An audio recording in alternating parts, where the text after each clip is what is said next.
What's up, everybody? Ross here with my 2020 Toyota Supra Tata. Had a lot of people ask me through Instagram, TikTok, YouTube what mods are done to the car. We're out here at Tortilla Flats trying to scope out the area for a video shoot that we're going to be doing in the upcoming week or two, and thought that this was a good opportunity to talk about the mods on the car. I've got Chains here behind the camera, scoping out where he would like to set everything up for this video shoot that we're going to do. So going over the parts on the car, unfortunately, all the modern cars, everything is pretty much covered in plastic these days. So you can't really get a great look at the mods that we've actually done to the car. So we'll start with the visual things. As far as visual and aesthetics go, APR Performance here has given us a front splitter and air dam setup, which is chassis mounted to the bumper. I've added a big brake kit here from P-Tuned. It is a drilled setup with race pads and color matched calipers, so they match the rest of the wrap.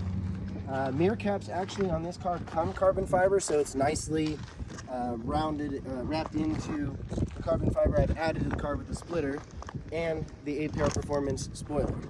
APR gave us a 300 series GTC spoiler with about 67-inch wingspan there.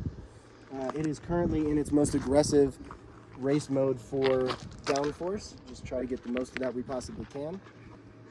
Also got the dual titanium Catback exhaust system from Tomei. So I'll go ahead and get that one started up for you here so you can see what it sounds like.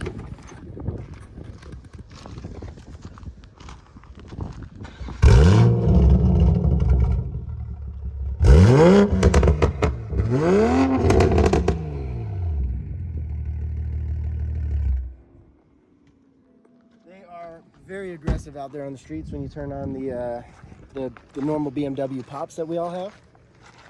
Over here in the engine bay, you can see that we have the Forge charge pipe from Forge Motorsports. There's a flex fuel system so that we can run E85 right now. I'm in the middle of E85 and 91 for the fuel.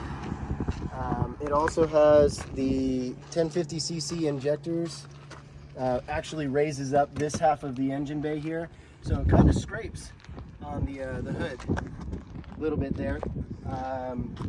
Got the Pure 800 turbo, and last time we had it out on the dyno it was pushing about 650 wheel horse.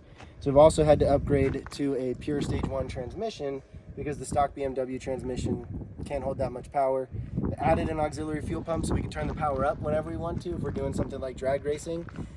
Out here like canyon carving and out on the racetrack don't really need that much power. The car doesn't have the tires for it anyway. So really just have it kind of in a good daily driving setup power wise, but there's a lot more capacity that this car has to push if you really wanted it to.